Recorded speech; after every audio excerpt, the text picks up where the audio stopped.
പോണ്ടിച്ചേരി വന്ന് കാണുമ്പോഴല്ലേ നമുക്ക് ഇത്ര മനസ്സിലാവണം. വന്ന് കാണുക അത് തന്നെ. വെറുതെ വന്ന് കണ്ട് വന്നിട്ടുണ്ടെന്ന് പറയാനുള്ള ഒരു ഞങ്ങൾ പോണ്ടിച്ചേരിയിൽ കറങ്ങി കിടക്കുകയാണ്. അപ്പോൾ ഈ കുട്ടിക്ക് കുറേ സംശയങ്ങൾ കാര്യങ്ങളൊക്കെ ആയിട്ട് എൻ്റെ വീട് സമീപിച്ചേക്കാണ്. അപ്പോൾ എന്താണ് സംശയം? എൻ്റെ അടുത്ത സംശയം എന്ന് പറഞ്ഞത് മാമൻ്റെ എല്ലാ വീഡിയോയിലും ഇങ്ങനെ ഗ്യാസ്ട്രിക് പ്രോബ്ലത്തിനെ കുറിച്ച് പറയുന്നുണ്ട്. അപ്പോൾ ഈ എന്തുകൊണ്ട് ഈ ഗ്യാസ്ട്രിക് പ്രോബ്ലം വരുന്നു എന്നുള്ളൊരു ക്ലാരിഫിക്കേഷൻ പറയാം. നമ്മൾ വീഡിയോയിൽ പറഞ്ഞിട്ടുള്ളതാണ്. എന്നിരുന്നാലും ഇദ്ദേഹത്തിൻ്റെ ആ സംശയം തീർക്കാൻ വേണ്ടിയിട്ട് ഒന്നുകൂടി പറയാം. അപ്പോൾ ബാധകൾ നമ്മൾ അറ്റാക്ക് ചെയ്യുമ്പോൾ അല്ലെങ്കിൽ നെഗറ്റീവ് എനർജി അറ്റാക്ക് ചെയ്യുമ്പോൾ അവർ നമ്മുടെ കഴുത്തിലാണ് ഒന്ന് പിടിക്കുക. മെയിനായിട്ട് കഴുത്ത് സ്പൈനൽ നട്ടലിൻ്റെ ഭാഗത്താണ് അവർ പിടിക്കുക. വളരെ പിടിച്ചിങ്ങനെ ഇരിക്കുക. എന്നിട്ട് അവർ നമ്മുടെ വയറിലേക്ക് അറ്റാച്ച് ചെയ്യും. കാരണം അവർക്ക് നിൽക്കാനായിട്ട് എനർജി വേണ്ടേ? എന്തിനും എനർജി വേണം. എനർജി ഇല്ലാണ്ടൊന്നും നിൽക്കില്ല.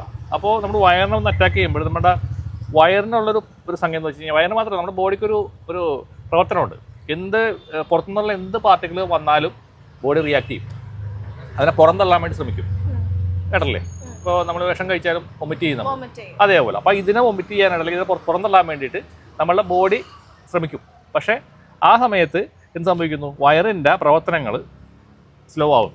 അല്ലെങ്കിൽ നമ്മുടെ ആ ചക്ര സോളാർ പ്ലെക്സ് പ്രവർത്തിക്കാതെ വരുന്നു. അതുപോലെ ഡൈജഷൻ പ്രോപ്പറായിട്ട് നടക്കില്ല. ഫുഡിൻ്റെ മൂവ്മെൻറ്റുകൾ സ്ലോ ആവുന്നു. അസിഡിറ്റി ഉണ്ടാവുന്നു. അതങ്ങനെ സ്ഥായിയായിട്ട് നിൽക്കുന്നു. അപ്പോൾ നമ്മൾ എന്തെങ്കിലുമൊക്കെ ഒരു മെഡിസിനൊക്കെ കഴിക്കുമ്പോൾ ഒന്ന് കുറയും. പക്ഷേ അത് നെക്സ്റ്റ് ഡേ വീണ്ടും കൂടുന്നു. പിന്നെ പെർട്ടിക്കുലറായിട്ടുള്ള ചില ഭക്ഷണങ്ങൾ അത് കഴിക്കുമ്പോൾ ശ്രദ്ധിച്ചറിയാൻ പറ്റും അത് ഭയങ്കരമായിട്ട് കൂടുകയും ചെയ്യും. അപ്പോൾ അത് ഒട്ടുമിക്ക ആൾക്കാർക്കും ഞങ്ങളുടെ ഇടയിൽ ഈ ഒരു പ്രശ്നമുള്ളതുകൊണ്ടാണ് ഗ്യാസ്ട്രിക് പ്രോബ്ലം വിട്ടുമാറാത്തത്. ഈ എനർജി ഇരിക്കുന്നതുകൊണ്ടാണ്. പക്ഷേ കുറച്ച് ഒരു 20% 30% മാത്രമാണ് അല്ലാതെയുള്ള ഫുഡ് ഇൻഫെക്ഷൻ കൊണ്ട് വരുന്നതായ സംഭവം വരുന്നത്. അത് നമ്മുടെ ആളുകളുടെ ഒരു ശ്രദ്ധക്കുറവാണ്. ഓരോ ഫുഡുകൾ വാങ്ങി കഴിക്കുന്നതുകൊണ്ടുള്ള വിഷയങ്ങളാണ്.